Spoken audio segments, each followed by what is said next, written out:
impact you in the future. Voter fraud claims, but open to learning more about the administration's concerns. Republican Senator Lindsey Graham all but pleading with the president to acknowledge a fair election. This is going down the road. You don't have casual thoughts. You have to basically move forward and talk about things and be careful about it. Hallie Jackson, NBC News, the White House. Commercial projects today. The Keystone XL pipeline. That's huge. Dakota Access Pipeline, casting it as a campaign promise kept to create more jobs. We will build our own pipeline. We will build our own pipes. That's what we have to do, like we used to in the old days. He's such an idiot.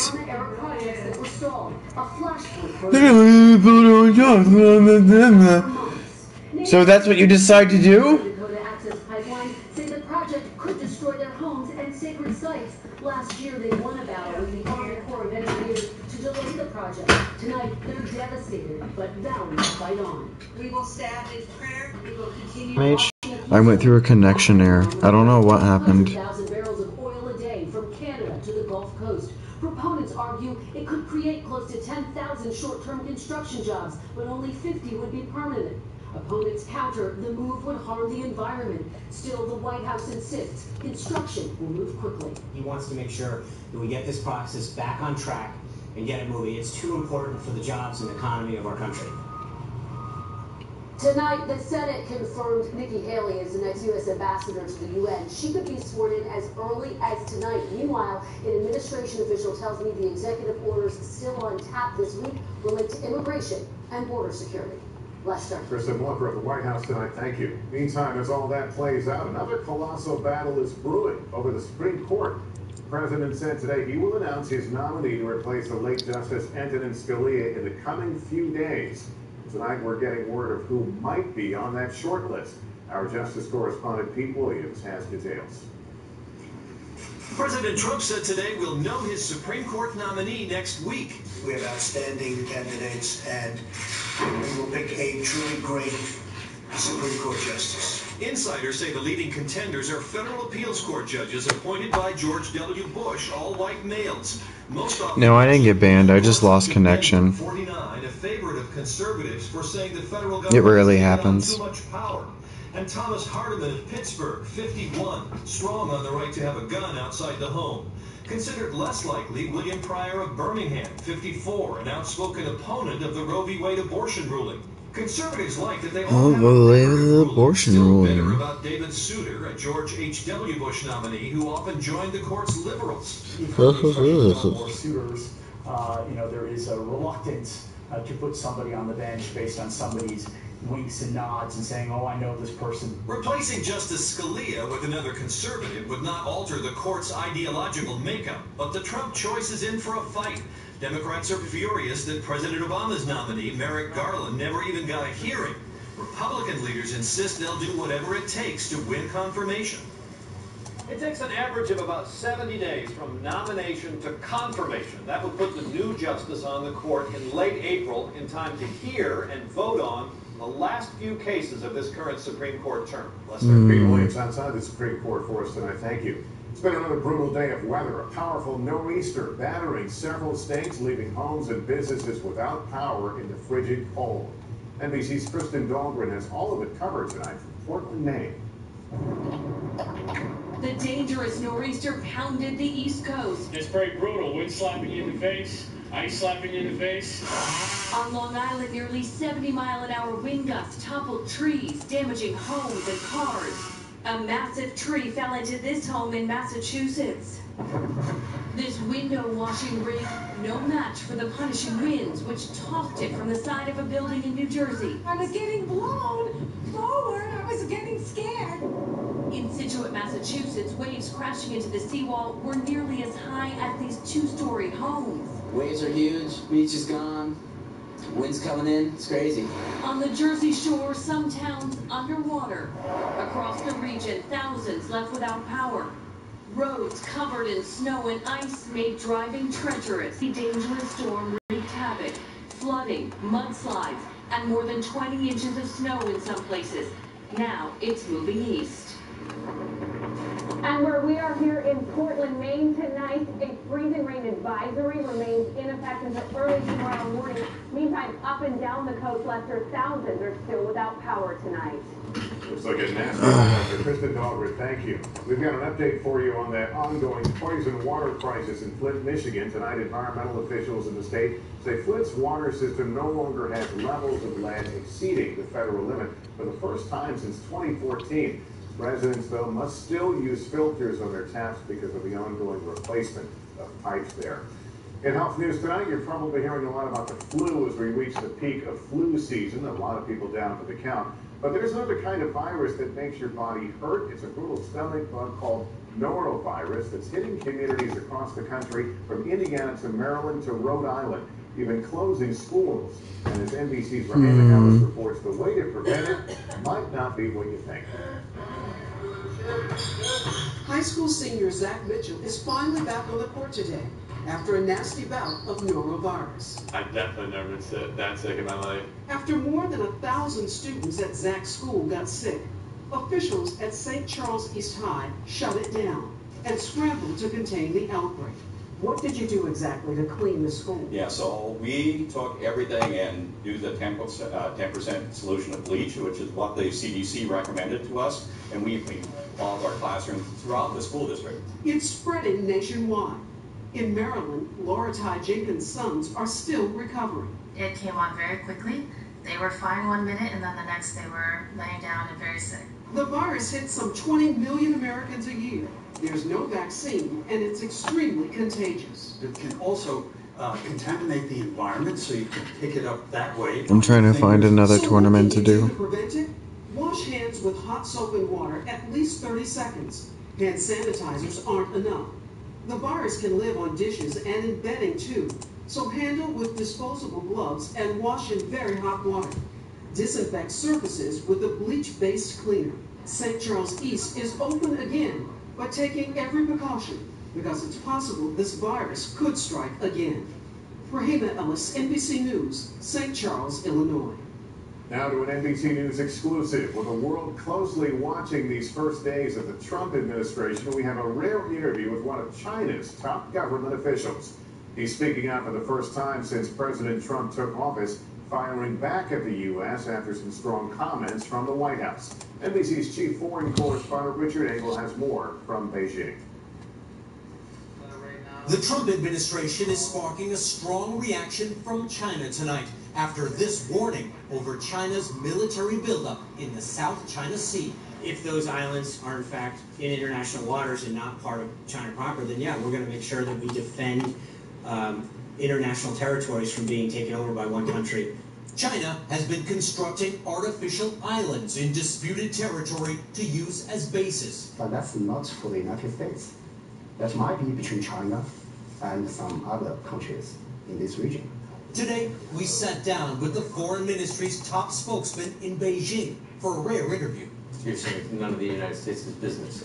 No, I said that's not the United States territory or the international territory as he mentioned. Then there's Taiwan.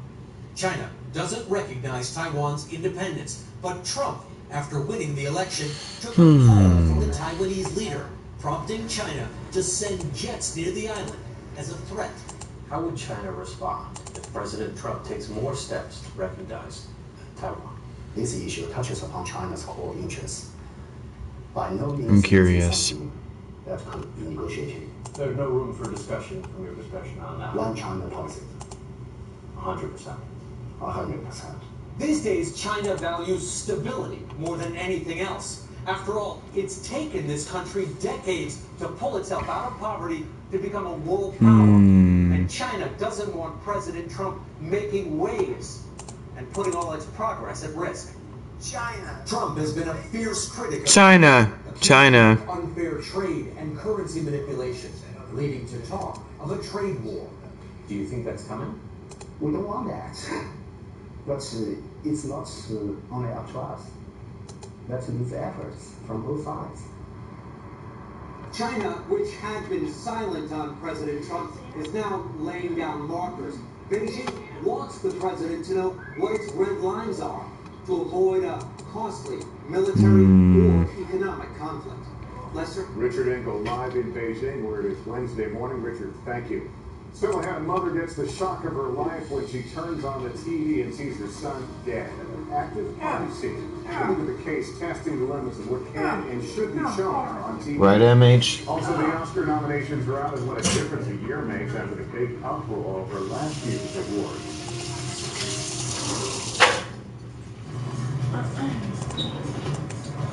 Seeing your son murdered on TV. I couldn't do that. That's awful. No matter the weather, stay protected all season long with floor liners from WeatherTech. Laser vision to protect the front, back, even up the sides. Order yours today at WeatherTech.com. WeatherTech, the ultimate protection for your vehicle. Proudly made in America. Before I had the shooting, burning of diabetic nerve pain, these feet kicked off my high school games and helped those in need. But I couldn't bear my diabetic nerve pain any longer. I just couldn't. We're back now with the family's outrage over a new real-life TV program they say hit way too close to home. It follows real police officers, much in the manner of the long-running show Cops. But with a twist, this action is streamed live. And when this family tuned in last week, they say they were blindsided by horrific news. NBC's Gabe Gutierrez has details. In its first season on A&E, Live PD follows law enforcement agencies from around the country. Right on, MH. You can do whatever. You're good. We are live. But the latest episode is causing controversy after a camera crew rolled up at a crime scene in Columbia, South Carolina. So I have Do-si-do cookies. I'm gonna save these for last resort. Ran up the scene, I see yellow tape. Do-si-dos. Good peanut butter cookies. And I knew it was my brother. The Richland County Sheriff's Department says it allows Live PD to ride along for transparency. This is a new day and age that we're dealing with. Body cameras and officers are now also going to be given to media as well. The show's executive producer, who formerly worked at NBC Nightly News, says Live PD operates on a slight delay and follows strict standards for news gathering. It is not a reality program. It is not unscripted television. We are a live documentary program. He says there was at least one family member at the scene who had been notified of the shooting. This was a tragedy, and we were there. We were documenting it. It was inadvertent. Televising police work is not new. Cops has been on the air for 20 years. What you gonna do? Bad boys, what you gonna do? What you gonna do when you come over I you? don't think that we should get into the idea that police departments are reality television. A tragic moment captured in real time, raising questions about the balance between transparency and sensitivity. Gabe Gutierrez, NBC News. We're back with another view from the streets. Police dash cam capturing a shocking collision.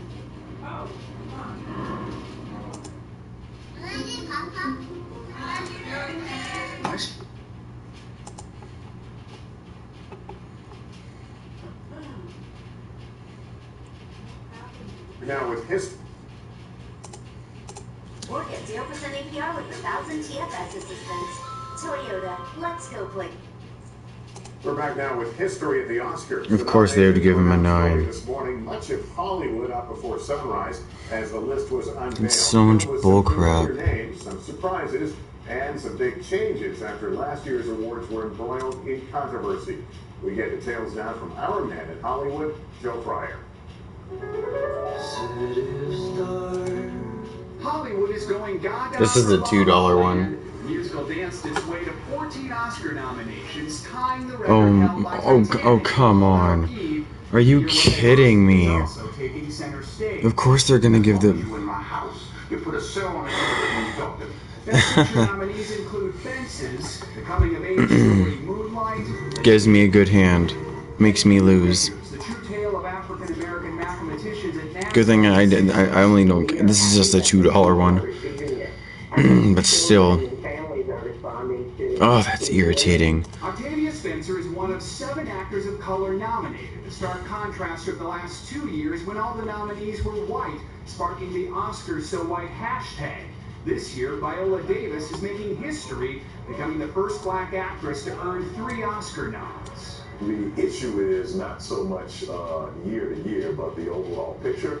This year looks to be pretty good, but there's no guarantee it's going to be the same next year, or it could be better. One surprise, years after Mel Gibson's scandals, including anti-Semitic remarks, he scored a directing nomination for Hacksaw Ridge. Far less shocking, Meryl Streep is now a 20-time nominee. Using her tone-deaf role as I'm rejoining. You can only rejoin one time, I think. and perhaps a few glasses. Joe Fryer, ABC News, Los Angeles. A police dash cam captured a shocking moment in Utah. Take a look. The semi-truck on the left has wham. The train smashes right into it, shearing the trailer behind it. Amazingly, there are no serious injuries reported from Saturday's crash. You may note the crossing arms weren't down.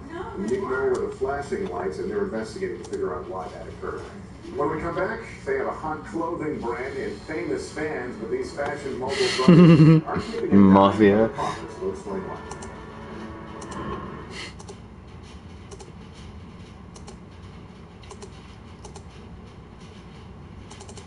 Now hearing from the man who helped save a DPS trooper's life and how low temperatures could drop overnight. That's next. Finally tonight, a story that shows us it's not always what you can see that matters, but what you can imagine. That's the case for 2 ambitious brothers in New You York. can't imagine. Thompson has more on them in our Inspiring America report. Yeah. Bradford and Brian Manning are men of vision. Who's the better looking brother? Well, it's clear. I mean, you just look at the YouTube comments on our videos, and I think you can determine. Right, if you make your own accounts and post it, it doesn't count. Constant ribbing as they run their clothing company to change the way they see, or more accurately, don't see the world. Our disease is we lose our center vision and we keep a lot of our periphery, called Stargardt's. So tell me, what can you see? Basically everything outside of this. That's why their company is called Two Blind Brothers. When I think of fashion, I think of line, style, color. What am I missing? Touch. I mean, if you want to, go ahead. It's amazing. Ooh, that's lovely. It says loves. That braille letter is the letter O. With 100% of the profits going to research through the Foundation Fighting Blindness. We're on the 5-yard line of crazy, crazy treatments, and it inspires us to do that. And the messages that we get motivate us. I think you are great role models for people with visual impairment. Keep doing what you're doing. Thank you. Diagnosed as children, they learned from each other, encouraged by their parents. They were more than happy to let us fail and be there to help us back up to go do something else. This 9-month-old venture has attracted the endorsements of Virgin Group founder Sir Richard Branson and Ellen DeGeneres. Oh my God, thank you. Raising $30,000 for research with more to come. This is the long sleeve forest green Henley. Charcoal, I can't see well. But with a clear view of their future. Ann Thompson, NBC News, New York. That's going to do it. Thanks. I'm Lester Holt for all of us at NBC News. Thank you for watching, and good night.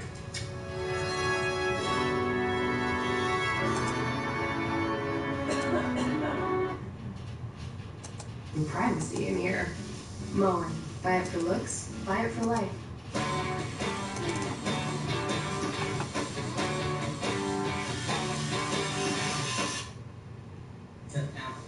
Jackson Chow bumped up the pay of his Bosa Donuts employees by $2 an hour. They make more money. What's his name? I think he said donut place that you started working. I know, but what's his name? I don't know.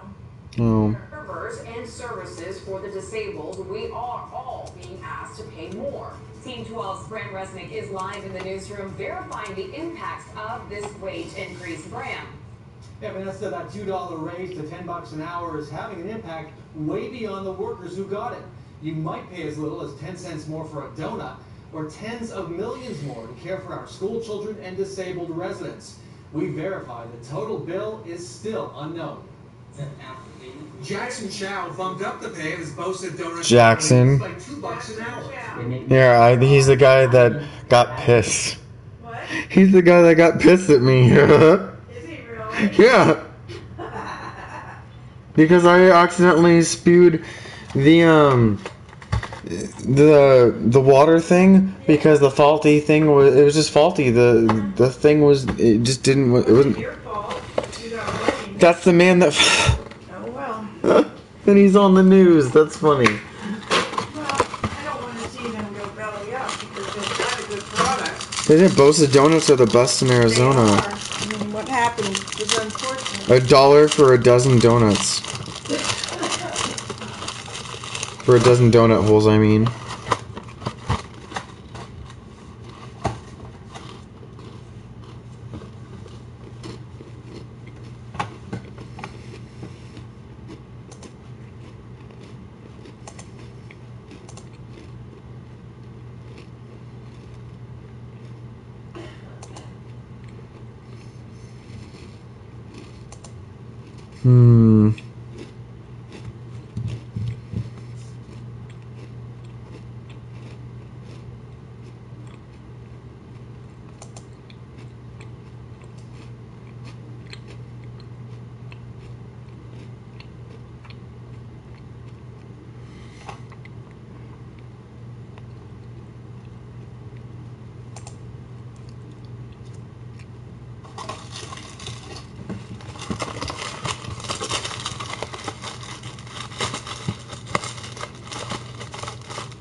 I'm thirsty.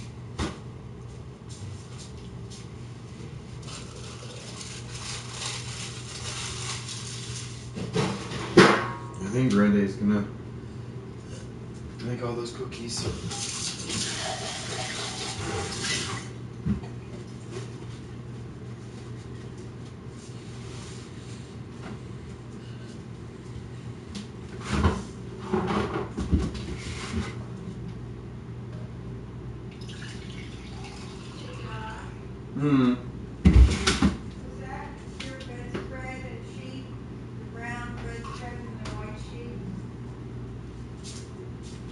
On my bed?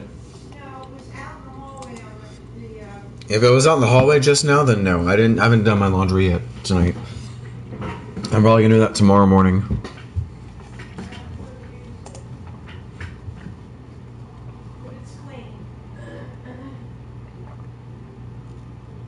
Could be Joe's.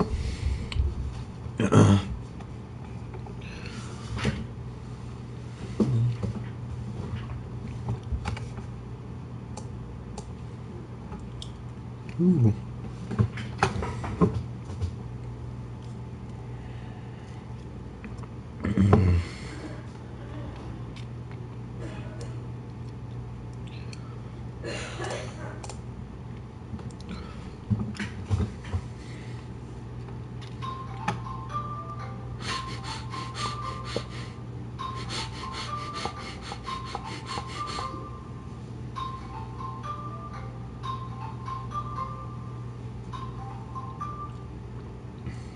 Hey, babe.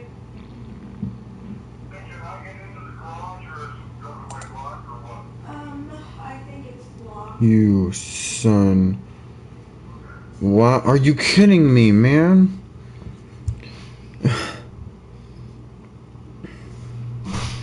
That is redonkulous. Wow. Should I do it for another $2? It's just $2 every time. It's a very tiny one.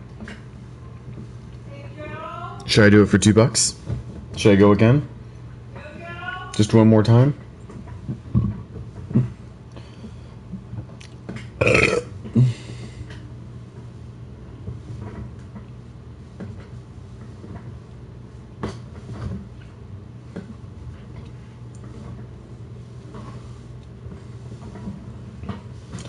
Oh no, I think I should probably go one more time.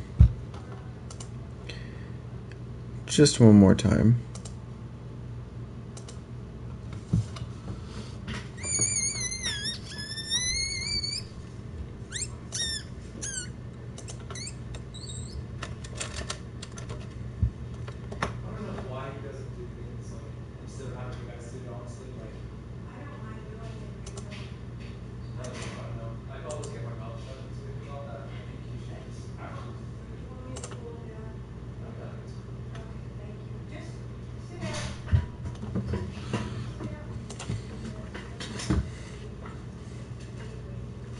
I'm going ham.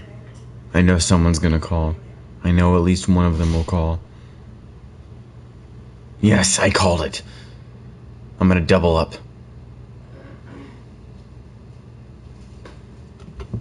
No king, no king, no king, no king, no king, no king, no king. This is what I wanted to do. No king, no king, no...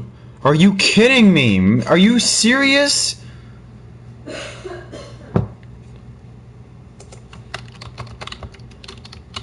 Dude. What kind of... Are you serious? What kind of shenanigan is that, man?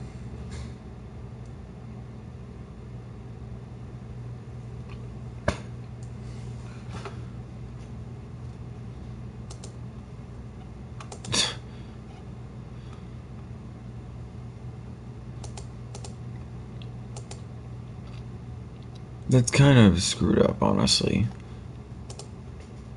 I'm gonna do it one more time. It's just $2. But that's irritating.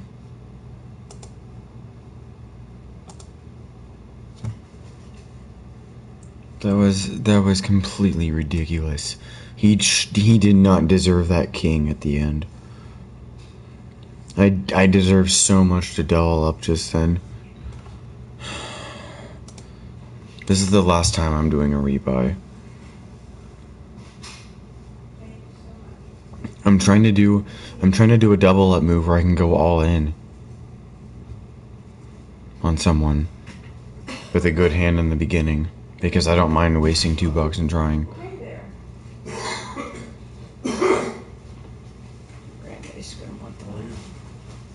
Okay.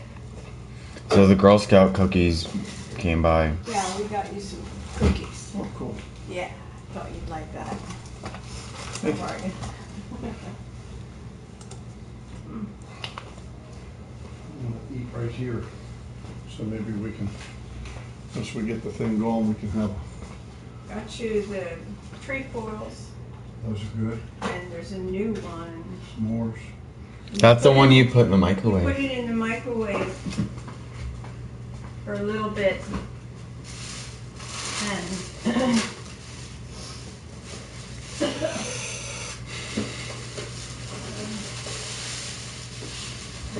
oh, this boy getting up in Mama's chair. It's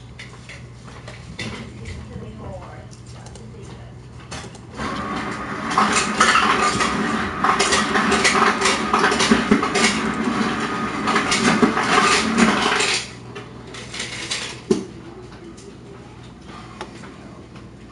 Tuesdays are busy at that place.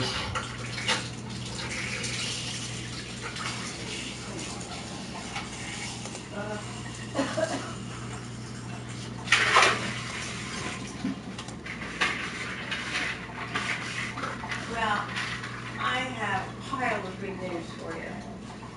Pile. It is a pile. It's a great big pile of good news. You say your prayer and then I'll tell you.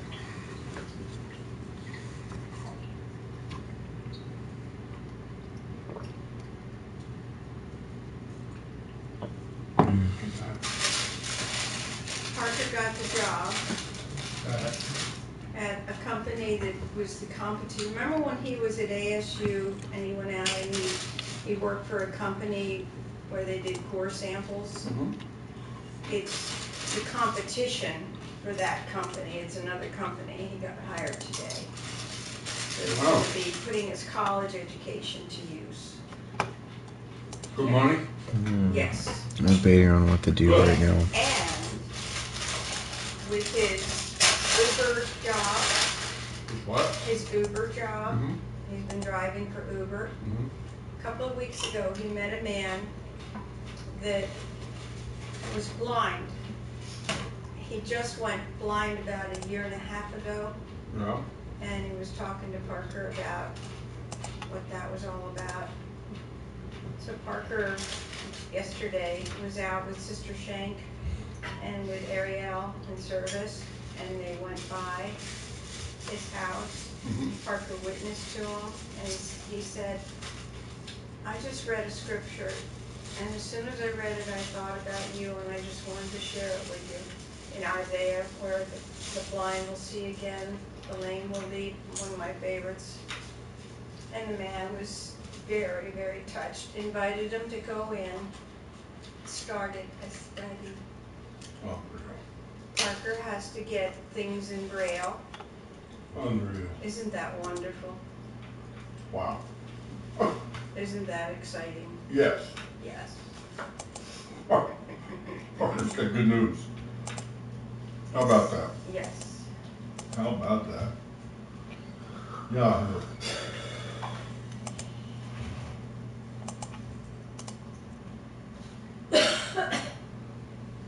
I need you to stop 1 second. Try putting those in and see if they work. You forgot to take them out of your pants pocket. Oh, they're probably shot. Well, check them out. They're probably done. I didn't want to tell you while you were working. I was wondering where they were. Mm. Yeah, they're probably done. I don't know. Hopefully not. You'd think they'd make them water resistant for people who forget to take them off and take showers. Well, You might need a new battery, but that's what I'm putting new batteries in.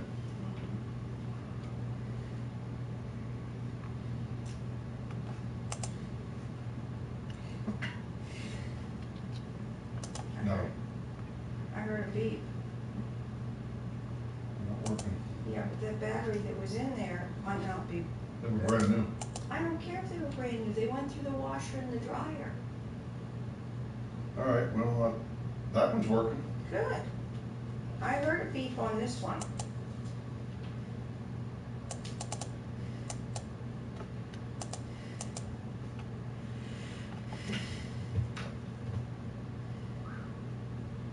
Still works, Josh. We decided not to call you.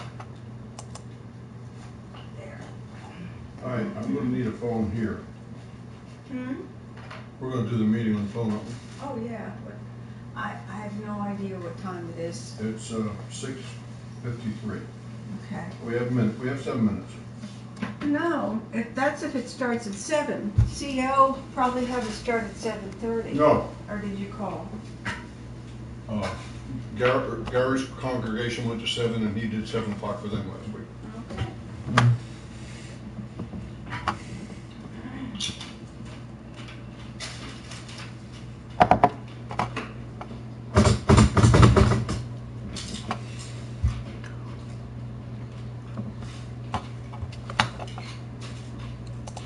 And they live in. This is the guy from the I'm debating. shop that fired Josh because he flooded the place. How do you know that? Because I know his name. That's Jackson. Josh saw it. The moment they said his name, I'm like, wait a minute, whoa, what was his name? They might have bomb donuts, but I will never forget the complete manager of Bosa. Did you hear the latest on Trump? Stupid white man! Did you hear the latest on Trump? No. Now he's making making a claim that the voting machines were hacked. That's why he didn't win the popular vote. All he cares about is popularity vote. A baby. Such a flamer. Honest to John. And everybody's going nuts. It's like, really?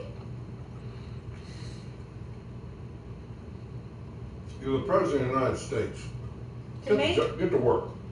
Well, here's what one of the people said. I don't know where it came in, but he made the comment. He said, "You're president now. You don't just flip out your comments like you're still running for office and you're throwing out your tweets. You don't do that. You have to make comments that are based on facts and evidence and proof. And we do not have evidence and proof because the system is pretty locked in. It's pretty secure. Who knows? I'm not saying that it wasn't hacked. I'm just saying that." I did hear that, but I didn't hear the whole story because I was in the van and had to leave. You know, just when I think that maybe he's standing up and wearing his big boy pants. Somebody had to use diapers. Right back to diapers. Right back to diapers. You know what we... No. Shut up, Susan. The satirical side of me, I would love to draw a picture of him sitting there with his thumb in his mouth, crying and pitching a fit in diapers. Get it published in paper. With a big baby bonnet on, going, I didn't get my way. I wanted the popular vote too. Hillary Clinton didn't deserve it. And I'm thinking, you know what?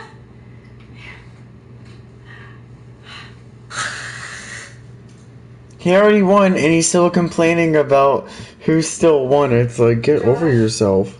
I have seen many presidents get into office. We've been around a long time. Never have we ever seen anything like this. Not even close. Not even close. Nixon, he got on my nerves, you know. He bothered me greatly, and I didn't. No, but this man. But this guy is like the most. Nixon screwed up. He had to resign. You know what? I'm almost seeing a split personality developing out of this guy. 1 minute he's acting like he should, and then all of a sudden he flips into this, you know, how dare you treat me this way? I'm Mr. Trump. I am #1 in the world. I mean, that's, maybe I'm reading it wrong, but... No.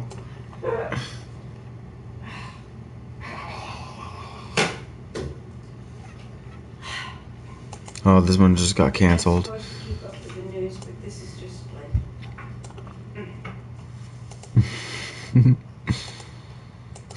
insanity. Did you stop at Joe's? No. Where'd you stop? Rubio's just on the way.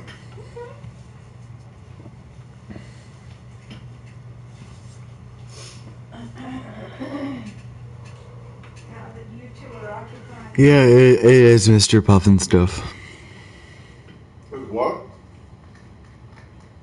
My kitty cats are occupying my chair. Well, Josh did something. Oh, I was just talking to someone on the stream. Oh. Yeah.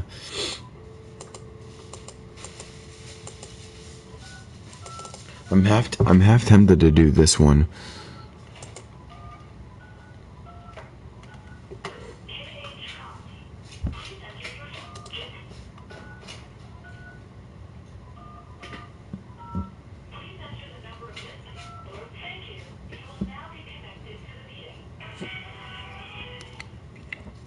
Right, MH? He did freeze government hiring.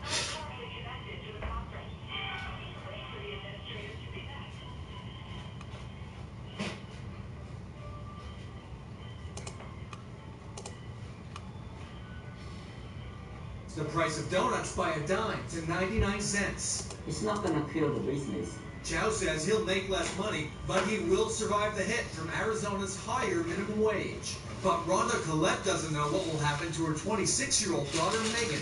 Megan's total care. From the time she wakes up in the morning until the time she goes to bed at night. Megan's caregivers at the Blythe Center got raises too, but the nonprofit, like about 400 others that have contracts with the state, can't afford to pay them. They need the state's help. You know, the alternative is my husband or I stay home.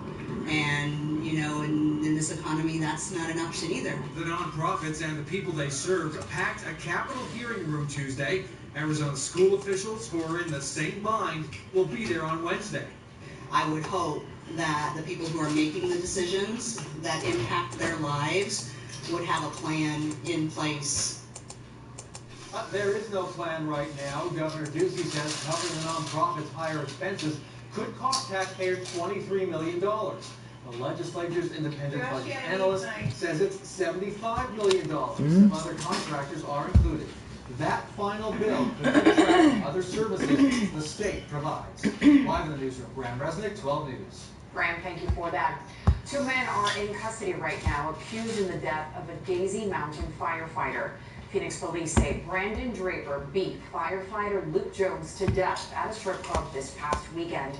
The club's manager, Timothy Pygary, was also arrested, accused of trying to tamper with surveillance video at the club. People have not provided us full statements. So without those statements to know what the interaction actually was, all we can base it on at this point is the video surveillance that does not provide audio.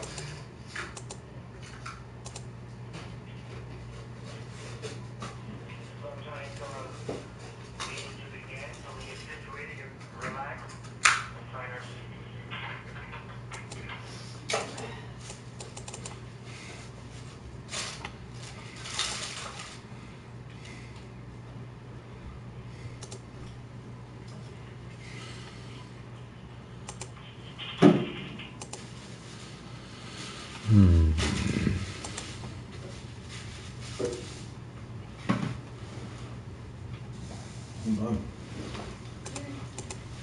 You gotta go to the bathroom. I'm done eating.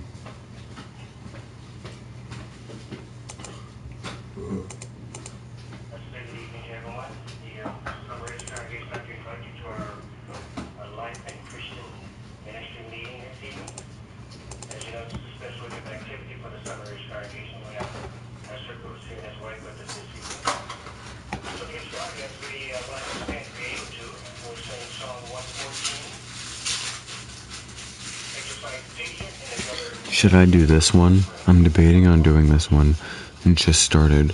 It's a knockout one, which means every knockout I do, it's I get $2.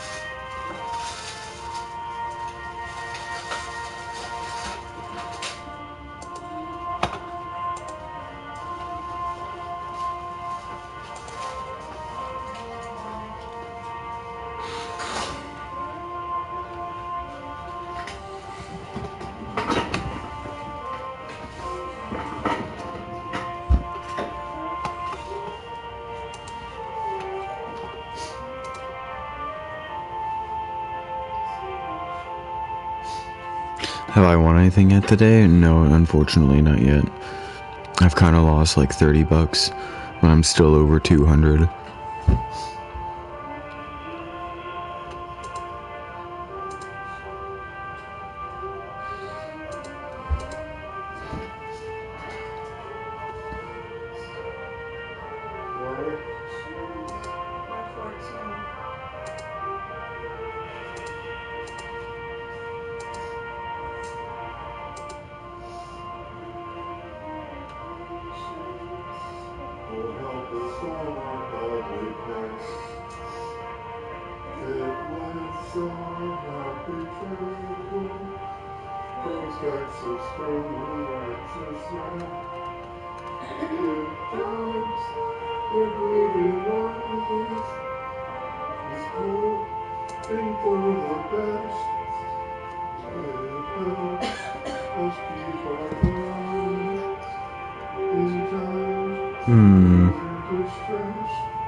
Holy Spirit. Father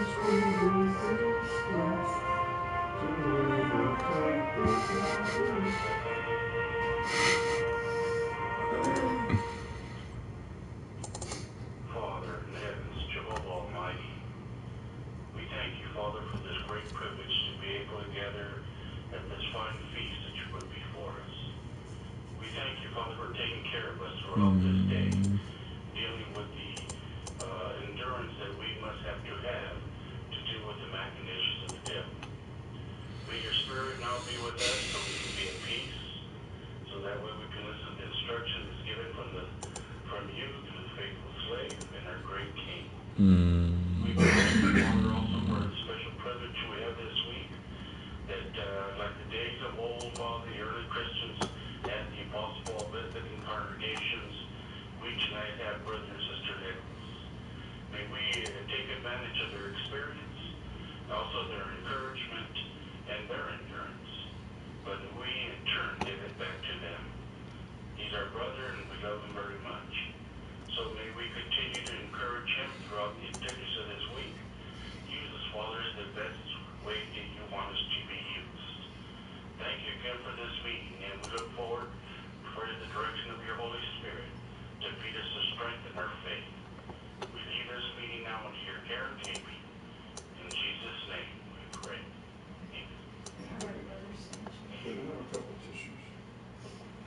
So, brother, we have a lot to learn tonight or be available for us.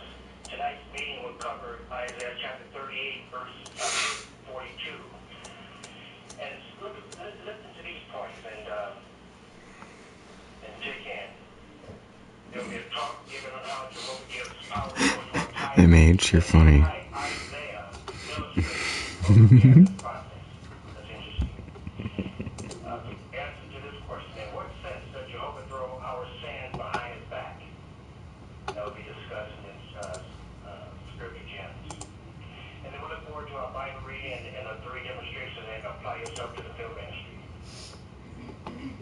Because how can we help our Christian brothers who suffer persecution in other lands?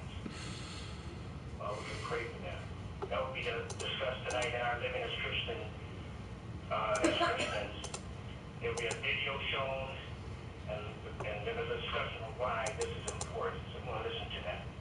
And then next we will conclude the meeting. I'll turn it over to Brother Nicholas as he delivers service talk. Stay on the highway of holiness into God's kingdom. So we're looking forward to a very interesting meeting. So let's give our attention now to Brother Conrad as he delivers the talk. Jehovah gives power to the tired ones. Brother Conrad.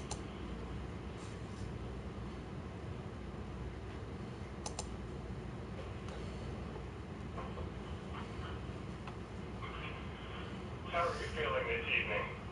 Are you worn out maybe? Tired? Do you maybe even feel beat down? Would you say that? And maybe not even just from the events of today or yesterday, but maybe it's more of a cumulative effect. This system of things, it just drags on and it wears us out, doesn't it? All of us, we're really insanely busy. Then we're surrounded by so much wickedness, bad news. We all struggle with illness, some with disease. Then after that, we have the pressures, financial struggles maybe, etc., etc., etc. The list goes on, doesn't it? Times it might even feel like carrying around an anchor, a heavy weight. It's almost exhausting. It's constantly weighing on us as we carry these things around. So you maybe wonder how you can endure. Can we endure? Do you maybe have doubts at times?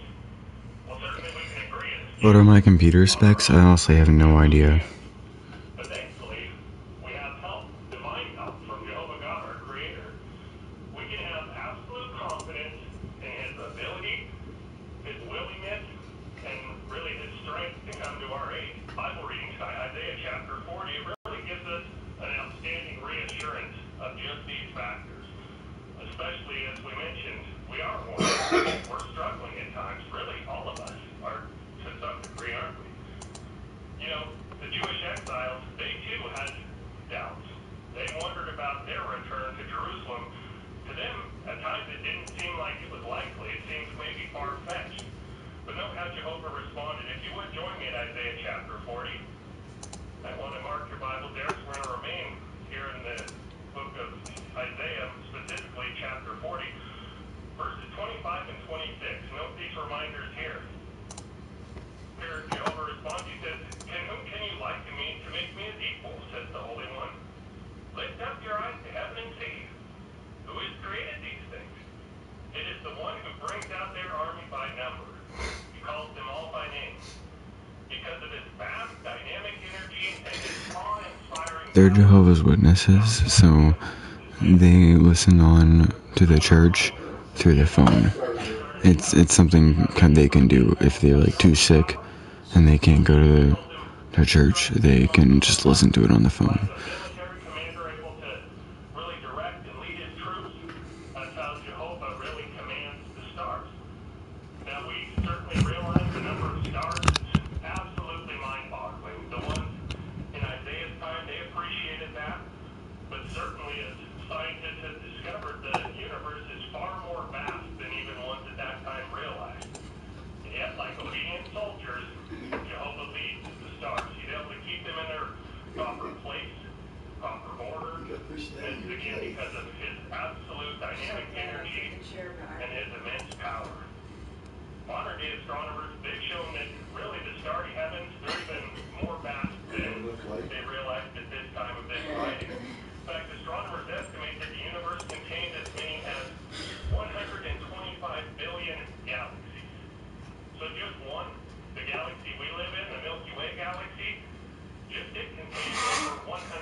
I haven't gone to check it out. No, I don't want to.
crowds grow weary, and young men will stumble and fall.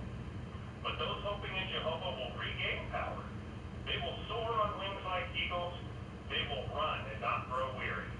They will walk and not tire out. Isn't that amazing? Our workbook this week gives us a nice illustration of this dynamic at play. What's being described here. As mentioned in our workbook, eagles, they can stay in flight for hours at a time, literally up to 3 hours. Do you think that's due to their own strength? Unlikely. Eagles only weigh 5 to 10 pounds. It's not as if they're this mass, this muscle mass, 5 to 10 pounds. So how do they do that? Again, our illustration depicts that nicely. Really, they do it by drifting from thermal to thermal. That is this warm, rising air. So they'll rise up, and then as they start to fade, they'll find another thermal. That gives it a lift. So really, with very little effort, they can stay in the air for hours on end. So how does this pertain to us? Jehovah can do the exact same thing for us. That's how he strengthens us. He knows our struggles. He can lift us up. When we're at our weakest point, we seek Jehovah. And at times, he's going to give us that spiritual lift, like that thermal. Sometimes it may be something small, and sometimes it might be something much more extreme. It may be almost like one of those microbursts we experience during a monsoon season. And yet, Jehovah is going to care for our needs as necessary. Sometimes it may be an encouraging talk. Sometimes it may be a visit with a friend or one of the elders. Maybe a magazine article or an account that we see in the monthly broadcast. Yeah, don't we appreciate what Jehovah gives us? Those lifts, just like those eagles, to help. Wow, I actually won that. Yeah, we appreciate that there are times too, those thermals may carry eagles almost entirely. And there may be times that's how we have to rely on Jehovah ourselves. So we can realize and appreciate from Isaiah chapter 40 that Jehovah knows, appreciates, and sees all our challenges that we're facing. He cares for all of our individual needs, and he will give us the strength necessary to navigate these difficult times. A beautiful illustration for us, and certainly one we want to take into consideration and allow to lift us up in these difficult last days.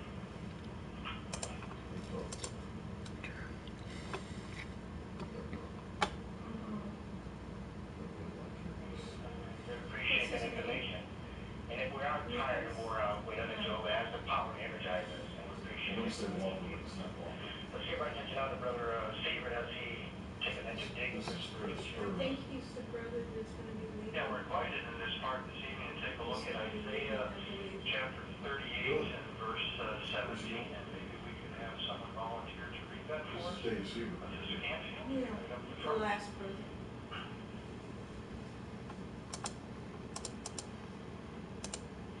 Look, instead of peace I had great bitterness, but in your fondness for me you preserved me from the pit of destruction. You have thrown all my sins behind your back.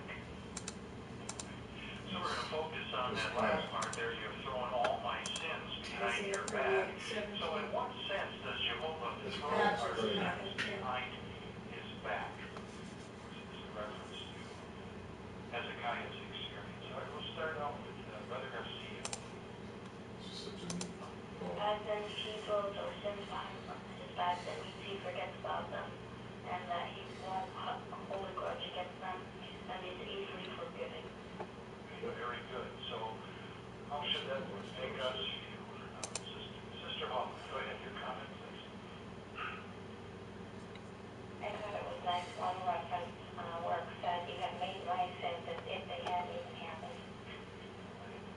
And what does that do for us, knowing that?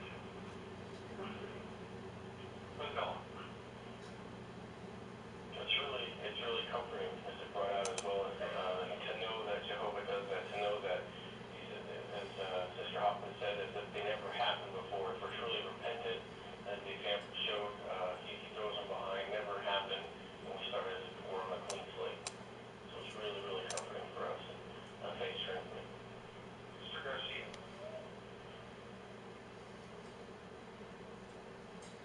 But I like how the watchtower opened up with an emotional song of gratitude that Hezekiah had. So being grateful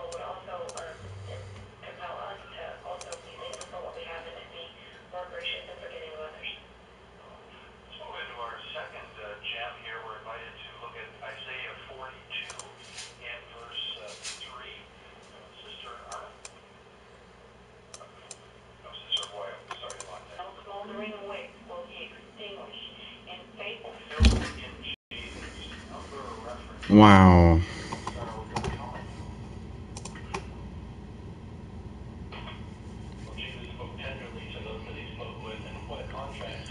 Wow, of course. Of course they would give him a 10. Wow.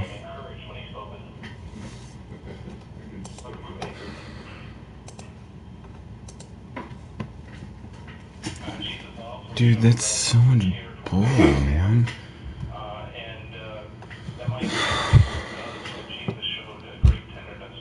Of course.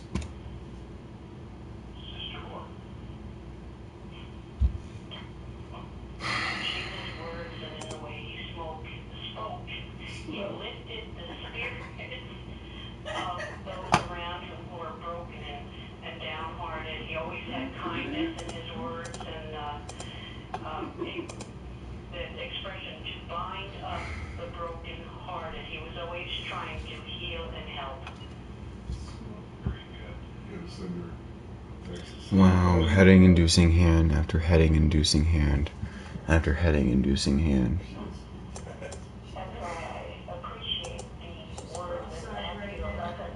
Oh my god, that's ridiculous.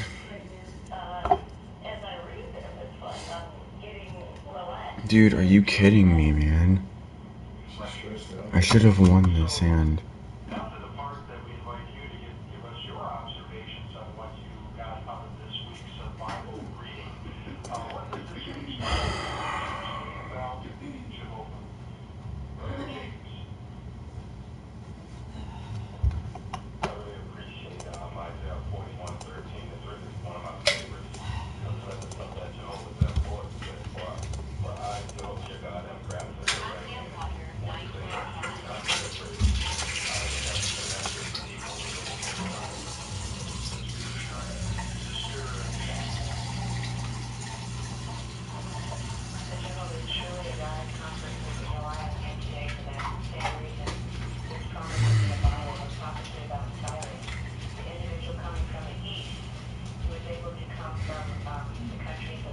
That's honestly really frustrating.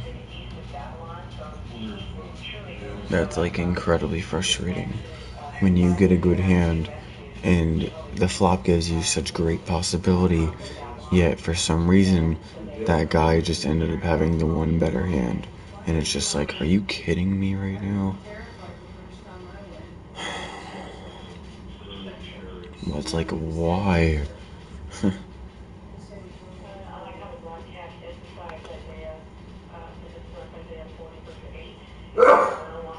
This is the last hand I'm gonna do on this table.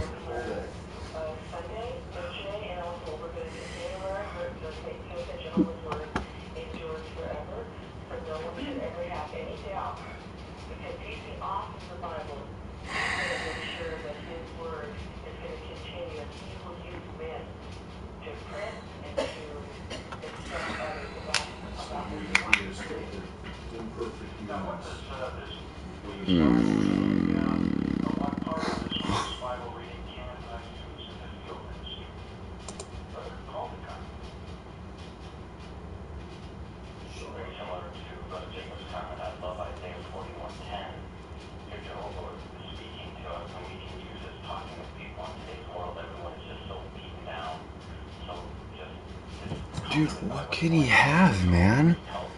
He's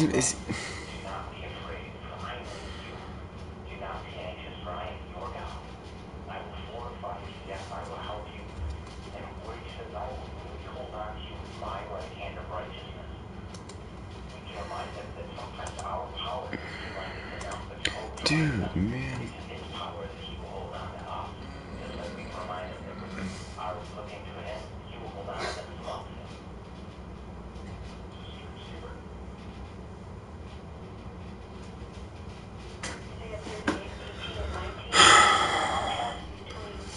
That's really unfortunate to me.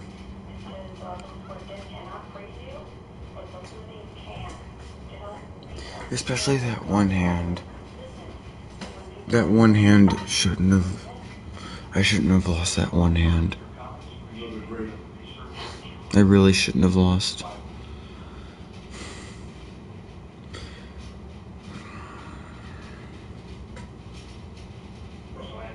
don't see anything else good, so I'm gonna take a break for right now.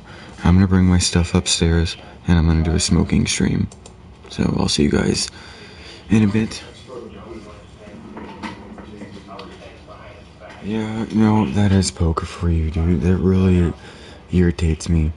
Like, why give me such a great hand, and then give the guy that has more money a better hand? Like, that's just like, I don't know, it's just irritating. Yeah.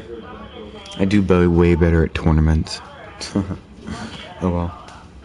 I'm gonna start up a poker stream, so, I'm gonna start up, a smoking stream upstairs, so I'll see you guys in a bit.